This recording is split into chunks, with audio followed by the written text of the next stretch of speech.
Hey there, welcome to the Joyful Rebels podcast. We've got Claire and Donna Thomas here, your mother-daughter duo.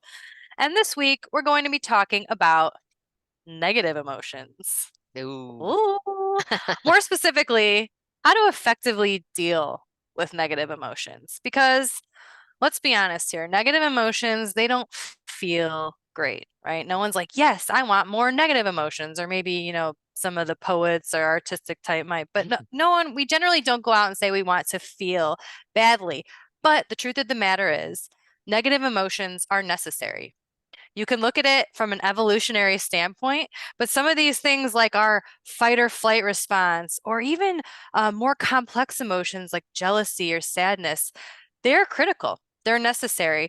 Things like sadness can motivate us for sympathy for others. Mm. Things like jealousy can end up motivating us to repair social ties, to enhance connections. So there are ways to reframe some of these negative emotions that we experience. But when it comes down to it, our goal should not be to eradicate them because I'm telling you, they are necessary. What we want to do is find a way to balance the good and the bad. And there are some effective ways to do that, and there are some ineffective ways. So let's just right off the bat talk about three ineffective ways to deal with negative emotions. And maybe you can raise your hand if you are guilty of these before. I'm I probably was just going to just keep my thinking that. I'm just going to keep my hand up the whole time. So, the first ineffective way that we might be trying to handle our negative emotions is suppression. And this is really common. I see this a lot when I'm talking to people. Mom, I think when you're talking to clients, you've witnessed this suppression, just not expressing that emotion, just keeping it boxed up, right? You're suppressing it because you don't want to deal with it. So, what we can tell you is that suppressing your emotions does not make them just go away. And that's not an effective way to deal with them. Another ineffective strategy is what we might call experiential avoidance. So that's the key word there is avoidance. You don't want to deal with this negative emotion that you have, so you're going to avoid it. And most of the time, that's engaging in an unhealthy behavior. So that can be anything from drinking to drug use to maybe even just retail therapy, which I hate Hmm. to admit it, but I am very guilty of that. If I'm feeling down or off, or even coming off from a difficult conversation or argument, and then I really want to go to TJ Maxx, and Hmm. it's taking a step back and going, wow, I really am just trying to make myself feel better in this way. So avoiding those emotions by replacing it with something else that a lot of times is unhealthy. And then finally, again, like hand up, rumination. What is that? That's replaying the thoughts over and over again. So instead of suppressing them or trying to lock them away in a box, we are just hyper fixating. And we've got that podcast on overthinking. So I am definitely guilty of rumination, but there's a close correlation or a strong correlation between ruminating and experiencing anxiety. And we can just tell you this, it does not help. It is an ineffective strategy to cope with our negative emotions. So those are three strategies that are common, but they're not going to help us actually deal with these negative emotions. Because again, I think what's really important here is we don't want them to just go away. Negative emotions are important. We want to experience them. They're necessary in our life. Hmm. They help us to appreciate and balance out the positive emotions, but maybe we need some more effective ways to handle them.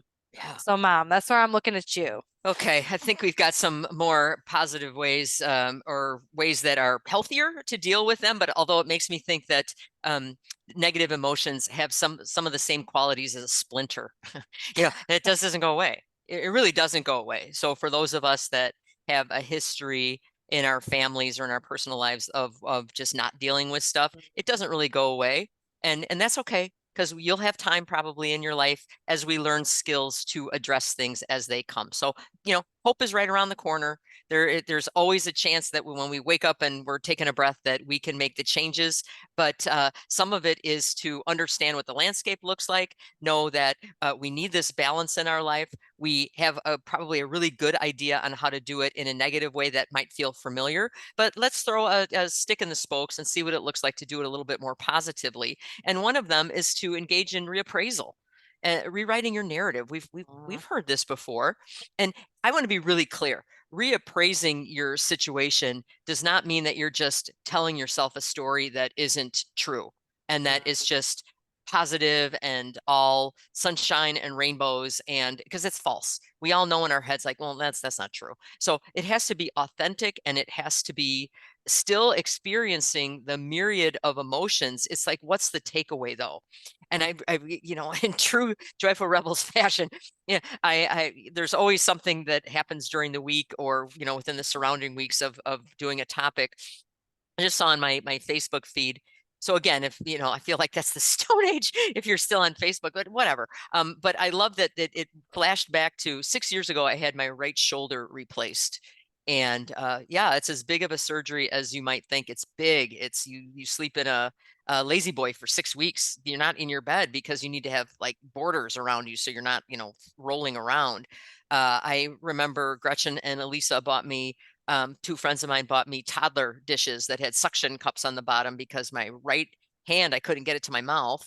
So if I'm eating and the plate is, scooting along the table, I needed it locked down so I could get the food into my mouth. And it was just a really debilitating time. And here I am in an industry, in the fitness industry where your body and your physicality is your business card. And I'm sleeping in a I'm sleeping in a lazy boy.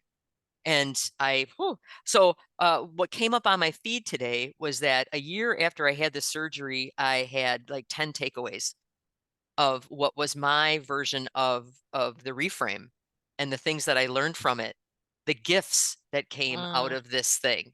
And the really cool thing, you guys, is that all of them are still true. And some of them where I don't, have them memorized, but you could change your mindset in an instant. You can decide to do something differently. That is, I thought that then, I think that now. There are good healers everywhere, from, my physical therapists at Team Rehab, to my surgeon, to the people that made this great Greek soup in the neighborhood. Like, all of that is like, the healers are everywhere around us, and so we're supported. It's not just you're in mm, it by yourself. It's this community thing if we let others help us. And that you learn things about yourself that you may not when you're super comfortable. I know I don't. When I'm comfortable, I can default to some old messages, some old ways of, patterns of behavior. When you're out of your comfort zone, you're gonna get a fresh perspective and learn a thing or two. So I feel like it truthfully could reframe that part of my life as being a gift, mm, really a gift. It changed everything for me. I learned to appreciate my body in different ways. I'm happy to report it's 100% back. I remember in physical therapy, great physical therapist, Adam. I just said, "Hey, I want to handstand again," because I could handstand against a wall in yoga. Like, I love inverting that way, and he said, "Okay, we could do that." And we calculated out, and at 12 weeks, because you have to let all the cut rotator cuff muscles, like everything had to heal, like, safely, but pushing it for the timeline. And I could do handstands within 3 months after having a complete and total shoulder replacement, which is aggressive. yeah. But that was individual to us and our motivations. That's like our minds, and how we see the world helps us determine how we're going to show up in it. And that is, so that was my story. And it's funny because I'm on my surgeon's patient portal, like I'm the patient spotlight person. Why wouldn't I be? Like, put me on there, because this is not, we can be handed, feel like we're handed situations that we may not recover from. And for those of you guys that are in situations that are very bleak and dire, I'm not making light of the things that are out of your control that may or may not get better, but to look for the ways that we can make it better, and look for the gifts that are in there, and to look for how, whatever you're in, is there a positive way that we can come out of it and show up a little bit differently. And that was so top of mind. I saw it today and I was like, wow. I couldn't have put language around that at that time, that's exactly what was happening. It was just how I was living. So now, having a heads up that that's what that looks like, and I can go into situations uh, experiencing what it is, but that's not the end destination. That's the jump off point for how am I going to interpret it and then use it for my benefit and the benefit for others. So it's a springboard as Mm, opposed to an imprisonment. mm, So that felt very, very different. So again, number one would be amending your narrative, reappraising how you look at the situation. Some of it might take a little bit of time, but some of it you're going to do in real time too. So know that you have full influence there.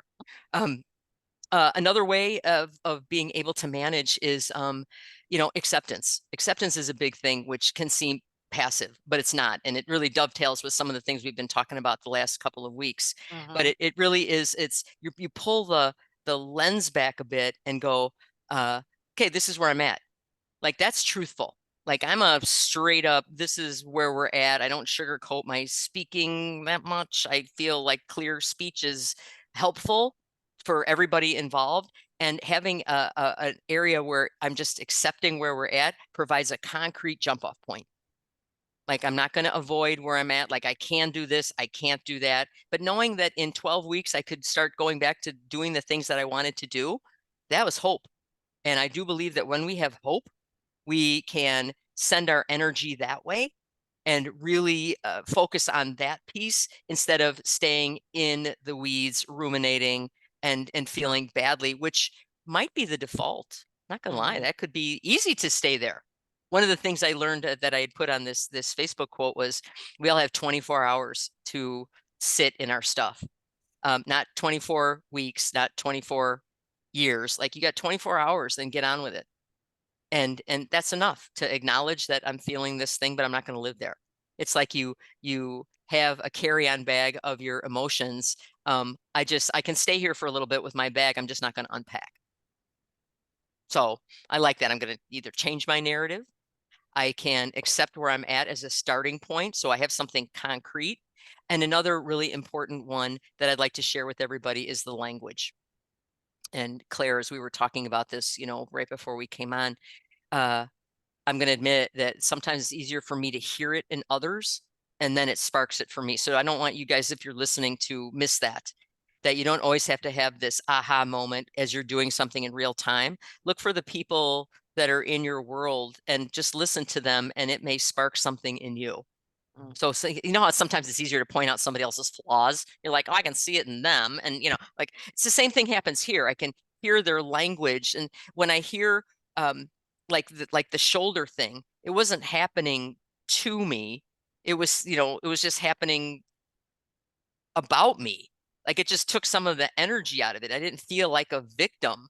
I didn't feel like there was this thing that I was so far in it that it was just me and I was by myself. So it pulls the lens back for me and it allows me to be able to reframe things about the language. So the one really strong message that I got throughout that particular surgery um, wasn't so much that uh, what is this situation trying to teach me? Like, what is this like arthritis and joint replacement and all the physical rehab and all of this? I felt like it dawned on me like really early on, the situation isn't trying to tell me, that's giving external power. And naturally, my mind went to this place where it went like, what am I learning here? I just made it like it came to this neutral place. Like, what am I Hmm. learning? Just what am I learning? So if you're in a heavy spot, I do find, and when I do it myself, I hear it with clients that are like, what is this thing trying to tell me? What is it trying to show me? This thing is just in your life because it's in your life. I would just be like, in my life in this season, what am I learning right now? Because that allows me to learn the things that potentially need to change. It lets me be aware of the wins that are coming up that I'm seeing. It allows me to learn all of it. It allows me to learn that there's this duality to emotions where, as Claire mentioned in the beginning, you can have what can be called a negative emotion, but it can also be coupled with something, a good that can come out of it. We can be really hurt and really just have some really trying times, but then we have developed more compassion and empathy. So we wouldn't have gotten that if we didn't have this. I often hear it in certain circles of like our mess turns into our message, like they go together. So you're not in it alone, Hmm. that we have the chance to interpret our situations honestly, honestly, and with the facts. This is what it is, which takes some of the negative emotion that can run rampant and just puts it into place. I'm going to allow it to partner with the good things that happen with it. So it's a little bit more of a balanced approach. And then it's a springboard to personal growth and development, to having these experiences then that maybe you'll share with others to help them along the path. How's that sound, Claire? Woo.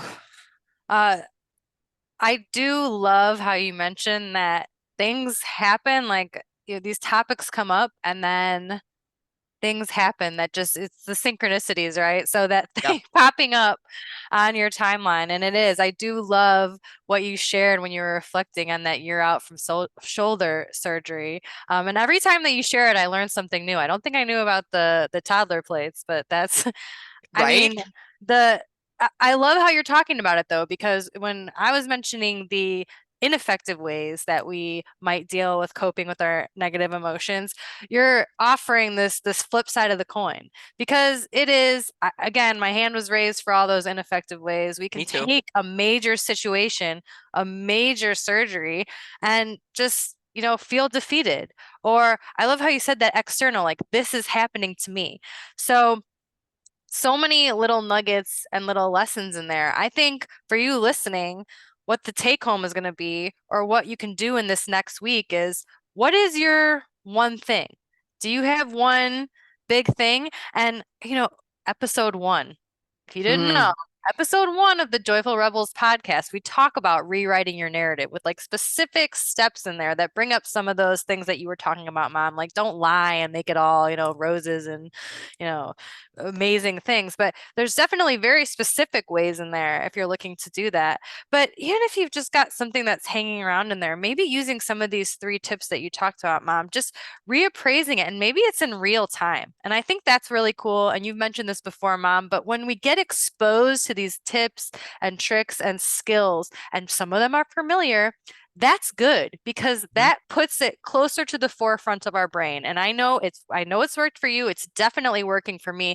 That some of these things can happen in real time. So maybe you've got this big thing that's happened before that it's worth taking a peek at now if you haven't looked at before. Can I maybe find a way to reframe this negative experience in a more positive light? Or maybe it's in the moment. Just think about this language that you're using. mhm. What is this trying to teach me? And I'm going to tell you right now, that is what I'm going to focus on in this next week. When something is coming up, I'm going to try to, with this more neutral voice, what am I learning here? Not what is this big, massive rain cloud trying to teach me? What am I learning here? And I really like that because we have talked about before the power of language. And so bringing it up again, this tool in our toolbox, let's just evaluate how we're even speaking to ourselves. So that's what I'm going to do this week. Mom, I know you're going to do it too. If Yeah. you're listening, what am I learning? What am I learning from this? Simple words, but really powerful. All right, let's try it out. Until next time, Rebels.